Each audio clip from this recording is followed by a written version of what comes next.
नमस्कार मित्रमैत्रिणींनो. आमच्या story time with T या यूट्यूब चॅनलवर तुम्हा सगळ्यांचं पुन्हा एकदा स्वागत. आज आपण ऐकतोय शिशिरातील इंद्रधनू भाग 27. मी मंदार. हे काय वहिनी, तुम्ही ऑफिसला निघालाय? अभिलाषाने तुमच्यासाठी नाश्ता पाठवलाय, मी डब्बा तिच्याकडे देत म्हणालो.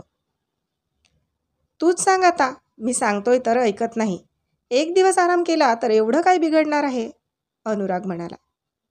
तोही आज तिला मदत करताना दिसतोय. मी ठीक आहे आता, निदान दिवसभर ऑफिसमध्ये बसूच शकते. अगं पण दगदगीमुळे पुन्हा तब्येत बिघडली तर? अनुराग म्हणाला. शरयूने मात्र त्याच्याकडे साफ दुर्लक्ष केले. मी दोघांकडे आळीपाळीने बघत होतो. काय आहे डब्यात? ती मला विचारत होती.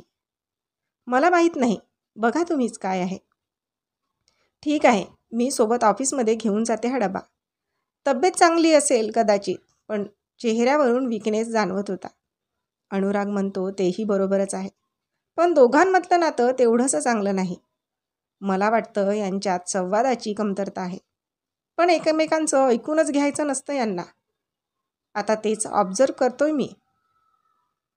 अनुराग आणि मी सोबतच बाहेर पडलो.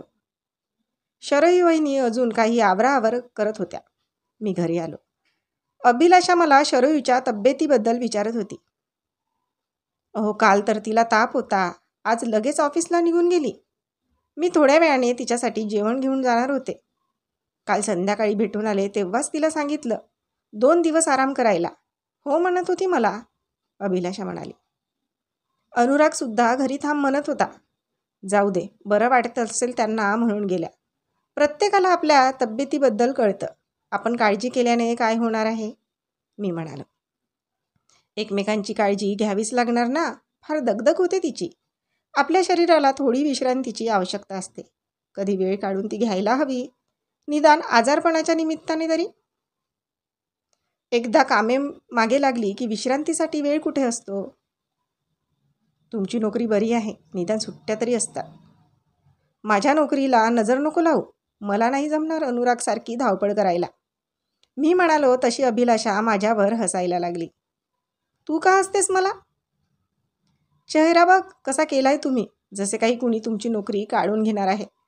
अभिलाषा मला चिडवत म्हणाली. चिडवू नकोस मला. चिडवेन, काय करणार आहात? ती माझ्याकडे रोखून बघत म्हणाली. तिची हीच निरागस नजर पाहून प्रेमात पडलो होतो मी. मी अगदी तिच्याजवळ आलो आणि तिला माझ्या मिठीत कैद केले. अहो, काय करताय? तुम्हाला जायचं नाही का ऑफिसला? मग उशीर झाला तर ओरडाल माझ्यावर, ती निसटण्याचा प्रयत्न करत म्हणाली. होऊ दे, उशीर झाला तर मला काही फरक पडत नाही. आणि आत्ताच विचारत होतीस ना काय कराल म्हणून? हो, कळलं. माझं उत्तर मिळालं मला. अजून कुठे उत्तर दिले मी? मी तिच्या गळ्यावर आपले ओठ फिरवत म्हणालो. तीही मला प्रतिसाद तशीच उभी होती. तिचं शहारून आलेलं अंग जाणवत होतं मला.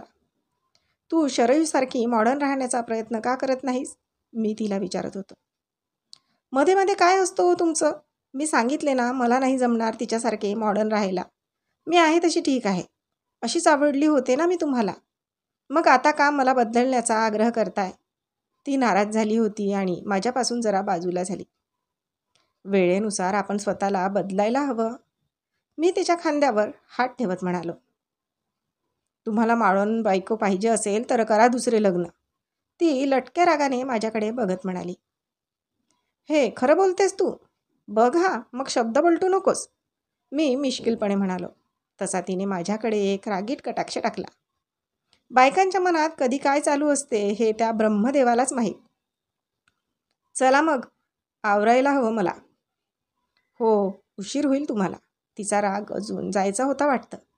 गाल फुगवून बसली होती. मी तिच्याजवळ जाऊन बसलो आणि खांद्यावर हात टाकला. काय झाले माझ्या राणीला?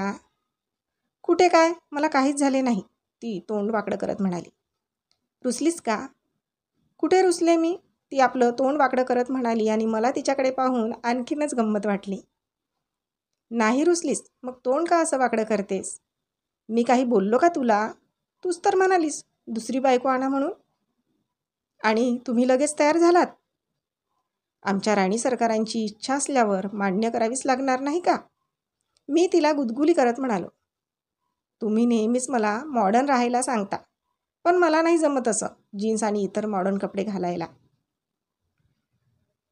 अगं पण तुला लोक काकूकावी बोलतात, त्याचं काय? जरा हुशार बनावे माणसाने. स्वतःला थोडं बदललं तर बिघडतं कुठे? आता आपण पुण्यासारख्या मोठ्या शहरात राहतो, मग इथल्या वातावरणानुसार आपण वागायला नको? मी तिच्या खांद्याला धरून समजावत होतो.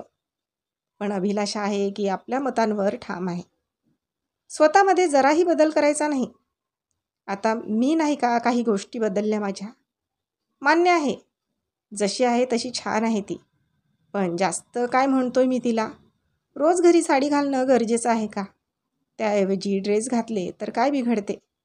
पण तिला काही माझं ऐकायचं नाही. गृहीत धरून टाकले तिने मला. कुठलीही गोष्ट सांगितली की नाहीच म्हणायची. मला नाही बदलायचं असे म्हणत तिने माझा हात दूर केला. मलाही तिचा आज राग आला. मी ऑफिसची तयारी केली आणि निघून गेलो. मी ऑफिसमध्ये गेलो तेव्हा कसला तरी गोंधळ चालू होता. सगळेजण एका ठिकाणी जमा झालेले. काय चाललंय म्हणून मी शिपायाला विचारले. भावे साहेबांचा आज शेवटचा दिवस ना, म्हणून ते सगळ्यांशी बोलून घेत आहेत, शिपाई म्हणाला. मी जवळ गेलो आणि त्यांच्याशी हस्तांदोलन केले. मिस्टर देसाई, तुम्ही आलात आणि मी चाललोय तुमच्यासोबत काम करायला. फार कमी वेळ मिळाला मला. भावे माझ्याशी हस्तांदोलन करत म्हणाले. हो ना सर, तुमच्याकडून बरंच काही शिकायचं होतं. तुम्ही हुशार आहात देसाई. तुम्हाला आमच्याकडून शिकण्याची काही गरज नाही. तुमच्यासारख्या नव्या जनरेशनकडून आम्हालाच बरेच काही शिकण्यासारखे आहे. तुम्ही या ऑफिसला माझी कमतरता जाणवू देणार नाही याची पक्की खात्री आहे मला. भावे म्हणाले. तुम्ही उगाच कौतुक करताय माझं, मी गालात हसत म्हणालो. खरं तेच बोलतोय मी, ते माझ्या खांद्यावर हात टाकत म्हणाले. भावेसाहेब म्हणजे एक प्रसन्न व्यक्तिमत्व, नेहमी हसतमुख असायचे. कोणतेही काम व्यवस्थित पूर्ण करायचा हातखंडा होता त्यांचा. आणि महत्त्वाचे म्हणजे त्यांची भाषा अगदीच गोड. ऑफिसमधल्या कुठल्याही कर्मचाऱ्याशी अगदी प्रेमळपणे बोलायचे, मग तो कुठल्याही पोस्टवर का असेना. त्यामुळे सगळ्यांचे लाडके होते भावेसाहेब. हा तुमचा मोठेपणा आहे, मी म्हणालो. बरं, हे घ्या कार्ड. कार्यक्रमाला नक्की यायचे आहे, तेही फॅमिलीला घेऊन. एकट्याला एंट्री नाही बरं या कार्यक्रमात. ते त्यांच्या रिटायरमेंट पार्टीचं कार्ड माझ्या हातात देत म्हणाले. आणि कुटुंब दुसऱ्या गावी गेले असेल तर मग काय करायचे, मी गमतीने प्रश्न केला. तसं असेल तर गर्लफ्रेंडला घेऊन आलात तरी चालेल, सहस्त्रबुद्धे माझ्या बाजूने येऊन म्हणाले आणि भावेसाहेब त्यावर मिश्किलपणे हसायला लागले. हो, पण मला कुठे गर्लफ्रेंड आहे, मी म्हणालो. काय, तुम्हाला गर्लफ्रेंड नाही? असं कसं शक्य आहे? या जमान्यात गर्लफ्रेंड असतेच सर्वांना, सहस्त्रबुद्धे माझी खेचत म्हणाले. आणखी 1-2 लोक सहभागी झाले. ते सगळे गमतीने म्हणत असले तरी या गोष्टीत तथ्य होते. आजकाल ही क्रेजच होती. घरात एक आणि बाहेर एकीला घेऊन मिरवायची. आमच्या ऑफिसमध्ये जवळपास सर्वांचे हे प्रकरण सुरू होते. बायकोसोबत एकनिष्ठ असणारा माणूस विरळाच. म्हणजे तुमच्या सगळ्यांकडे आहे तर, मी सगळ्यांकडे नजर फिरवत विचारले. देसाई साहेब, ही काही विचार येण्याची गोष्ट झाली, एकाने उत्तर दिले. तुम्ही शोधून घ्या लवकर, दुसरा म्हणाला. मी नवीन आहे ना या शहरात, मी त्यांना उत्तर देत म्हणालो. म्हणजे आधीच्या ठिकाणी होती तर मग काय हरकत नाही, पार्टीमध्ये बायकोला घेऊन या. पार्टी जराशी हायफाय असणार आहे, त्यामुळे तिथेही तुम्हाला कोणीतरी भेटण्याची शक्यता नाकारता येत नाही, देशमुख म्हणाले. पुन्हा सगळेजण चिडवायला लागले. मला त्या सगळ्यांसमोर ओशाळल्यासारखे झाले. मस्करीचा विषय पुरे झाला आता. आणि देसाई, तुम्ही यांचं काही मनावर घेऊ नका. 2 नावेवर पाय ठेवून पुढे जाताना फार कसरत करावी लागते, भावे हसत म्हणाले. आपल्या अनुभवी डोळ्यांनी मला सांगत म्हणाले ते. कदाचित त्यांनाही अनुभव होता या गोष्टीचा. असेलच, एवढे हँडसम व्यक्तिमत्व म्हटल्यावर बऱ्याच जणी मागे लागले असतील. भावेसाहेबांच्या पार्टीमध्ये नक्की येईल हे सांगून आपल्या केबिनमध्ये मी निघून आलो आणि कामामध्ये लक्ष घालण्याचा प्रयत्न केला. पण भावेकडे पार्टीला जायचे मला खऱ्या अर्थाने टेन्शन आले. एवढे मोठे ऑफिसर असल्यावर त्यांच्या स्टेटसला शोभणारी पार्टी असणार. देशमुख म्हणाले तशी हायफाय, पण मी अभिलाषाला घेऊन तिथे कसं जाणार? तिला तरी कम्फर्टेबल वाटणार का या पार्टीत? पण जाणे तर आवश्यकच होते. तर आजचा भाग इथपर्यंतच. भेटूया पुढच्या भागात लवकरच. तोपर्यंत आमच्या या भागाला लाईक आणि कॉमेंट्स करायला विसरू नका.